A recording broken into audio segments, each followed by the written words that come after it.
Bienvenido a NTD en español, soy Mayra Jaime y vayamos directo a la información.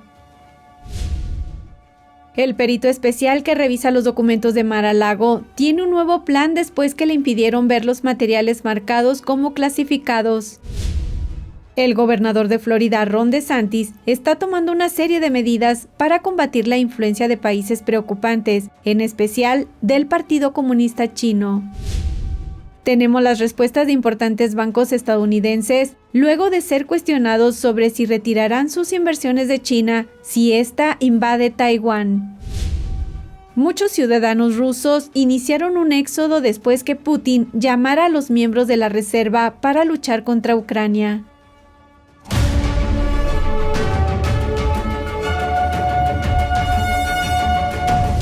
Hay un nuevo plan para la revisión de los documentos incautados en Mar-a-Lago, esto después que una corte de apelaciones bloqueara al perito especial y a los abogados del expresidente Trump para acceder a los documentos con marcas clasificadas. Tenemos más sobre este nuevo plan del perito especial. El juez y perito especial Raymond Dearie esbozó su nuevo plan el jueves. Ahora que no puede acceder a los documentos marcados como clasificados. El plan comienza con hacer que un funcionario del gobierno jure que el gobierno enumeró correctamente la lista de artículos tomados de la casa de Trump. Trump podría responder a la lista si cree que es incorrecta, entonces el gobierno podría responder.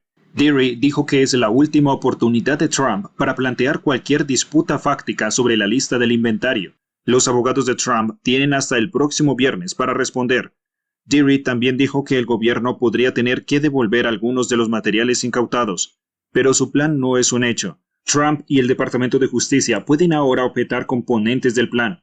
Aunque el juez Dearie y los abogados de Trump ya no pueden revisar los materiales marcados como clasificados, todavía están preparados para revisar cada página de los materiales no clasificados. Hay aproximadamente 11,000 de ellos. Dearie ha contratado ayuda para acelerar el proceso. Ha contratado a un juez federal jubilado con autorización de seguridad de alto secreto para que le ayude a revisar los documentos. Dearie dice que a su ayudante se le debe pagar $500 por hora. Trump está pagando todos los gastos relacionados con el trabajo del perito especial.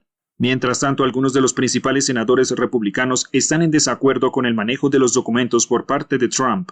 Trump dijo a Fox News que cree que manejó los documentos de manera adecuada y que podría desclasificar el material con solo pensarlo. El presidente de Judicial Watch, Tom Fitton, está de acuerdo con Trump, pero varios senadores no lo están. Hay un proceso para desclasificar documentos y creo que debería cumplirse y seguirse. Según entiendo los requisitos del Poder Ejecutivo, hay un proceso por el que hay que pasar. El líder de la minoría del Senado, Mitch McConnell, se ha negado a hacer comentarios, mientras que el líder de la minoría de la Cámara de Representantes, Kevin McCarthy, ha defendido a Trump durante el proceso. El gobernador de Florida, Ron DeSantis, está tomando medidas para frenar la influencia de países extranjeros hostiles, concretamente el Partido Comunista Chino. DeSantis firmó ayer una orden ejecutiva que prohibirá a las entidades gubernamentales de Florida obtener tecnología y servicios de empresas afiliadas al régimen chino y otros países preocupantes, pero DeSantis dice que hay mucho más que hacer para proteger a los ciudadanos. Tenemos más. Junto con la orden ejecutiva del jueves, el gobernador DeSantis anunció otras medidas que se propondrán en la próxima sesión legislativa. Claramente, cuando se habla del PSC y se habla de países como ese, necesitamos mantener cierta distancia y necesitamos tener una capa de protección para la gente de Florida. La legislación propuesta abordará la ciberseguridad, los bienes inmuebles y el mundo académico. Florida tiene 7 países preocupantes en su lista. Esos países son China, Cuba, Rusia, Irán, Corea del Norte, Siria y Venezuela. Las medidas pretenden dificultar que estos países realicen operaciones de espionaje o influencia dentro de las fronteras de Florida. La primera medida prohibirá a los gobiernos estatales y locales contratar con empresas que sean propiedad, estén controladas o tengan su sede en China y otros países extranjeros, preocupantes si el contrato da acceso a la información personal de los floridanos. Se trata de cosas como sus números de seguridad social, cosas como la información de su cuenta bancaria, y son cosas como sus registros médicos. Eso no debería estar en manos del Partido Comunista Chino. La segunda impedirá que China y otros países maliciosos compren terrenos agrícolas en Florida y terrenos cercanos a bases militares en el Estado del Sol. La tercera acción que anunció DeSantis prohibirá a las universidades de Florida y a su personal aceptar regalos de cualquier persona o entidad afiliada a China u otros países hostiles a los intereses estadounidenses. DeSantis también mencionó el papel del régimen chino en la pandemia de COVID, sus esfuerzos por encubrir el origen del virus y el papel que desempeñan en la fabricación y el envío de fentanilo a los cárteles de la droga en México que lo introducen a Estados Unidos a través de la frontera sur. Dice que continuará el curso para combatir la influencia del PSC y se mantendrá firme contra su ideología.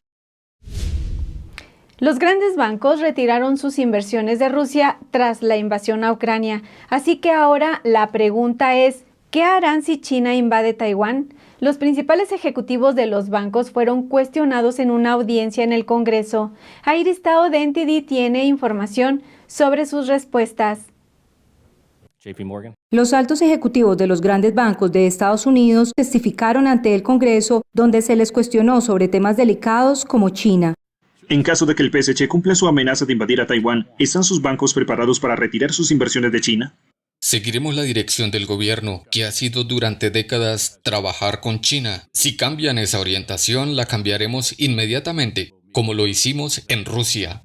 El cuestionamiento se produce mientras los legisladores advierten sobre los riesgos de invertir en naciones inestables gobernadas por dictaduras. Y número 2, sus inversionistas juegan un papel importante en el apoyo a las economías de esas naciones. Y esto es lo que respondió el jefe de JP Morgan ante esta pregunta. Una invasión de un aliado estadounidense es suficiente para que JP Morgan tome la determinación moral de dejar de hacer negocios con el Partido Comunista Chino. Tendremos que decidir cuando eso suceda. Y sobre la cuestión de si apoyan un Taiwán libre y democrático, apoyo una democracia libre en todas partes. No voy a comentar específicamente sobre Taiwán. El director general de Citigroup, por su parte, afirma que probablemente tendrían una presencia reducida en China si ésta invade Taiwán, pero condenar rotundamente el historial de derechos humanos de Beijing es otra historia. Entonces, ¿condenaría los continuos abusos contra los derechos humanos en China a manos del Partido Comunista Chino? Condenar es una palabra fuerte. Sí lo es, al igual que genocidio y esclavitud.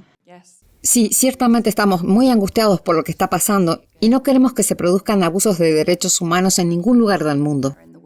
Los gigantes de Wall Street como JP Morgan y Goldman Sachs han intentado en los últimos años ampliar sus negocios en China, la segunda economía del mundo. El senador Tommy Tuberville dijo a NTD que es necesario que más gente reconozca al régimen chino como lo que es. Son nuestro adversario número 1. Pero tenemos muchas corporaciones que están impulsando a China y dándoles la oportunidad de financiar lo que necesitan en su ejército para posiblemente un día entrar en Taiwán. Mientras tanto, China respondió a la audiencia el jueves diciendo que Estados Unidos debería dejar de convertir a Taiwán en un problema. La polémica se produce cuando el secretario de Estado estadounidense, Antony Blinken, tiene una reunión en persona con el ministro de Asuntos Exteriores chino, Wang Yi, este viernes, donde se espera que Taiwán sea un tema de discusión. Informando desde Washington, D.C., Iris Tao, NTD Noticias.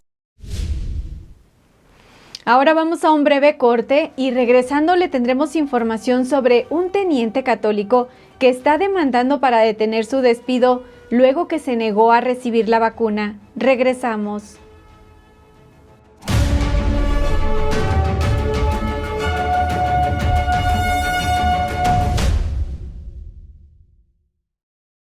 That was a shooting gallery up there. I could hear the tremble in his voice. She suffered a fairly severe beating. The video is pretty graphic. Justice for us seems almost impossible. It's not fun to watch somebody die, and they knew she was in mortal peril. They have not asked the hard questions. Why was the Capitol intentionally unsecure that day? The FBI had information about security concerns before January 6th. They're out for blood, and they're getting it. They appear to be winning. Were the actions of the Capitol Police out of line? Were there violations in use of force? Now I describe it as an inside job. I'm ready to do whatever God calls me.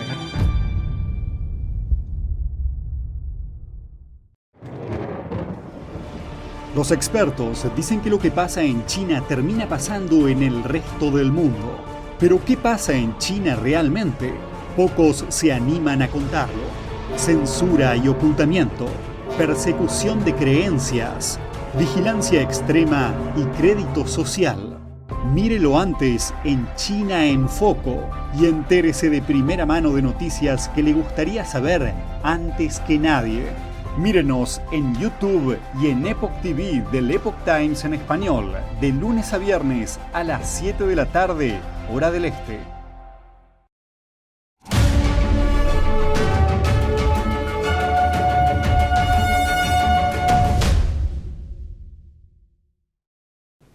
Algunos demócratas, ansiosos por desvincularse del lema desfinanciar a la policía, impulsaron un paquete de proyectos legislativos para financiar programas policiales, mientras que algunos republicanos apoyaron partes del paquete, otros lo rechazaron alegando que otorgaría jurisdicción a las autoridades federales sobre policías locales.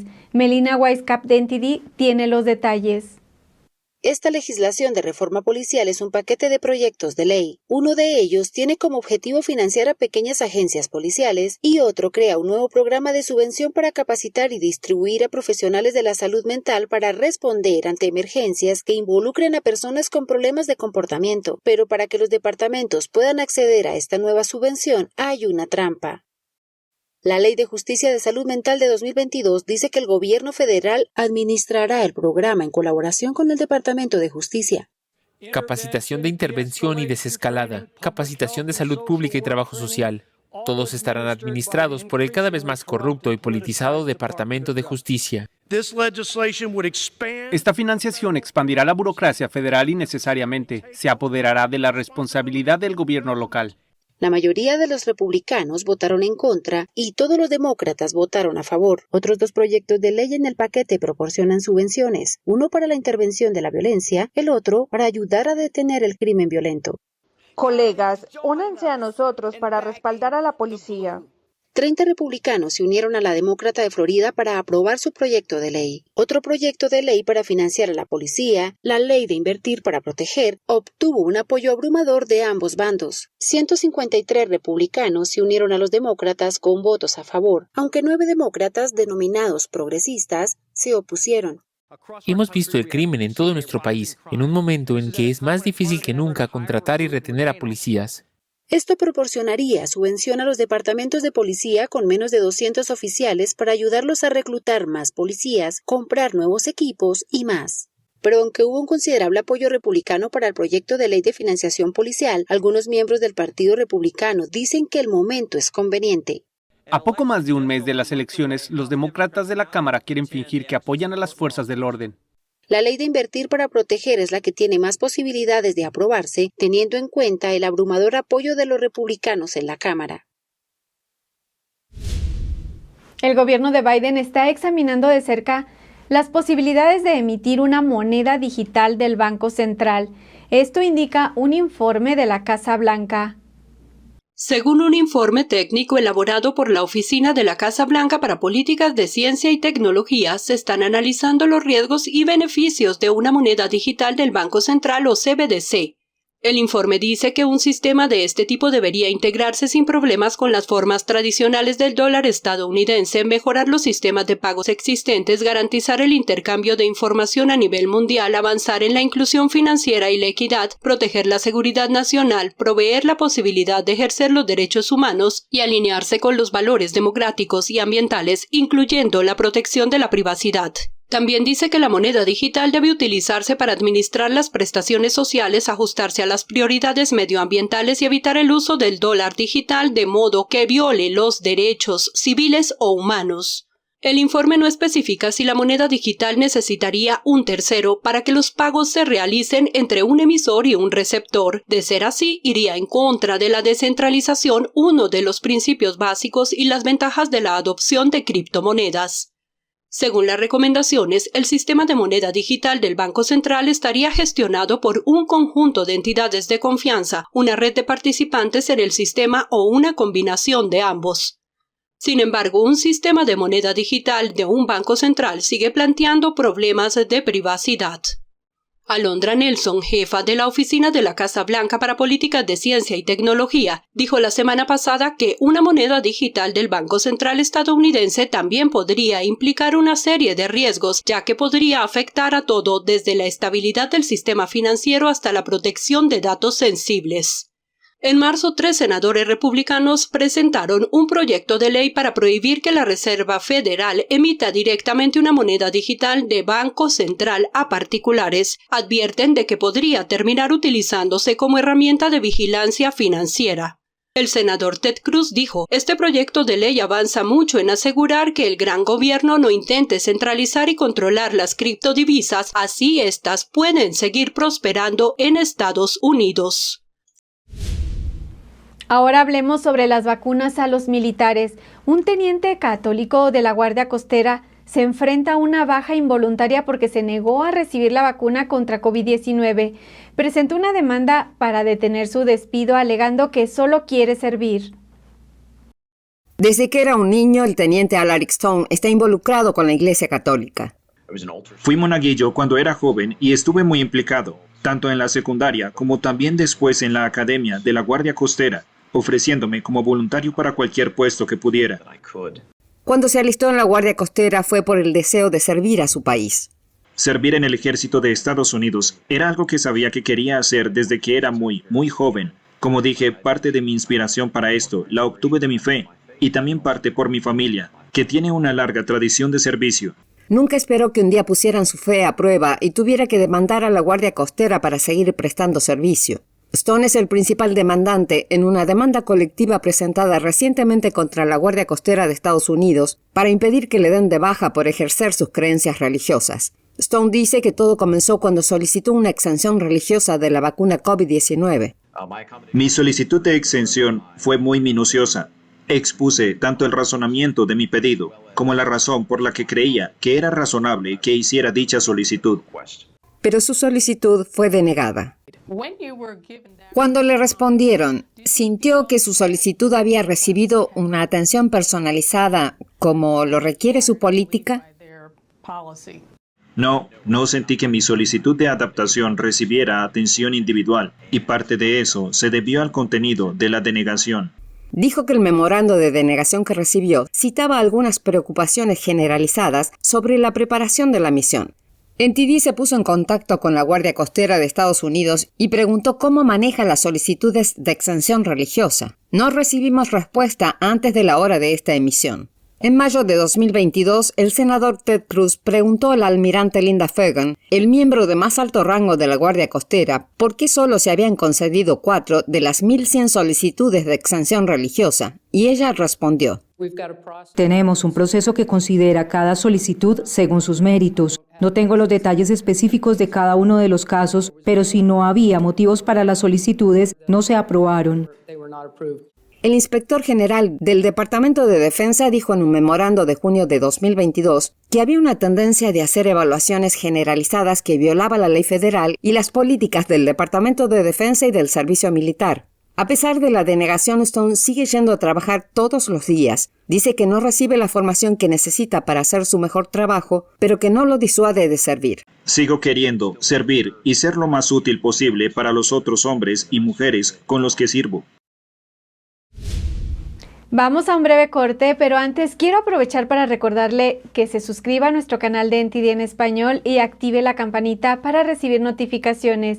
Suscríbase a Epoch TV si aún no lo ha hecho. Ingrese a es.theepochtimes.com, donde encontrará el mejor contenido en español y sin censura. Regresamos.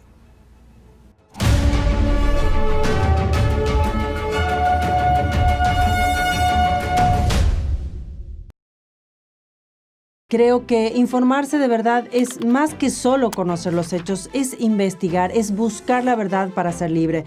¿Quieres saber más? ¿Quieres llegar a la fuente? Venga con nosotros al Descubierto, un programa donde no solo compartimos las noticias, sino que también vemos los hechos desde diferentes ángulos y de manera imparcial. Suscríbase gratuitamente a nuestro canal Al Descubierto y usted podrá tomar una decisión informada. Lo esperamos de lunes a viernes en YouTube y en Epoch TV, 19:30 hora del este. Saludos desde En Primera Plana de NTD, el lugar donde buscamos Respuesta a tus preguntas, donde tocamos los temas que importan, que impactan nuestras vidas. Y no solo vamos a tocar la superficie. Nuestra misión es que tú entiendas profundamente lo que está ocurriendo en nuestras comunidades. Estamos aquí para que no te pierdas lo importante. Míranos en YouTube y en Epoch TV, de The Epoch Times en español, de lunes a sábado a las 10:30 de la noche, hora del este. Te esperamos. Hasta pronto.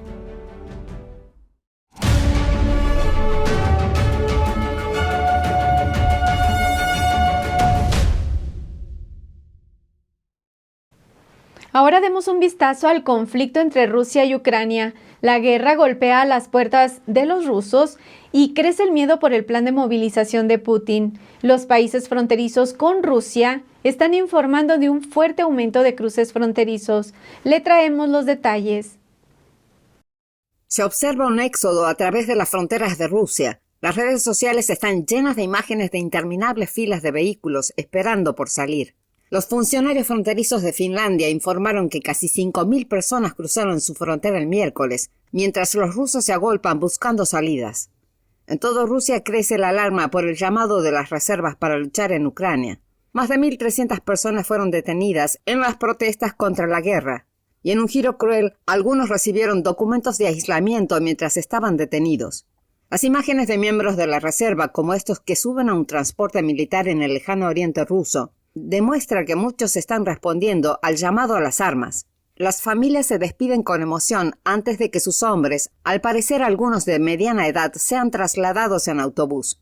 Lo que antes se llamaba una operación militar especial, ahora parece ser una verdadera guerra. Eso dice el presidente de Ucrania, Volodymyr Zelensky. Y ahora, debido a la movilización, para la mayoría de los ciudadanos rusos, la guerra de Rusia contra Ucrania no es algo que aparece en la televisión o en Internet, sino algo que entró en todos los hogares rusos.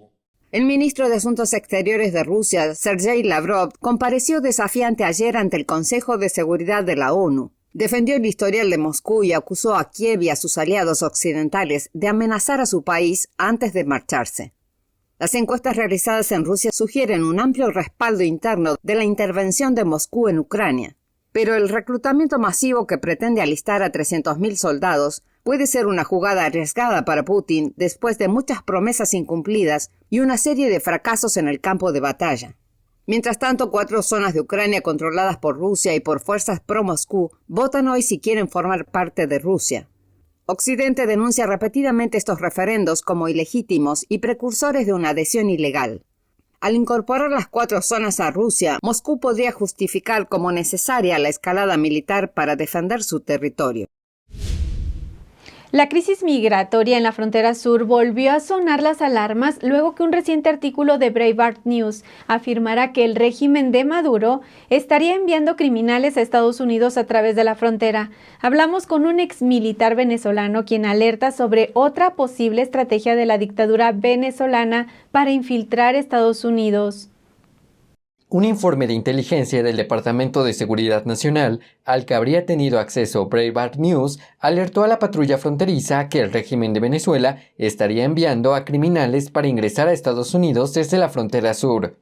El artículo causó una gran alarma, ya que según una fuente que habló con Breitbart, para los agentes de la patrulla sería casi imposible identificar a los criminales que llegan a la frontera. Sin embargo, entre los presuntos criminales venezolanos que se escabullen por la frontera, también estarían cruzando grupos paramilitares del régimen de Maduro, según José Antonio Colina, un exteniente de la dictadura venezolana.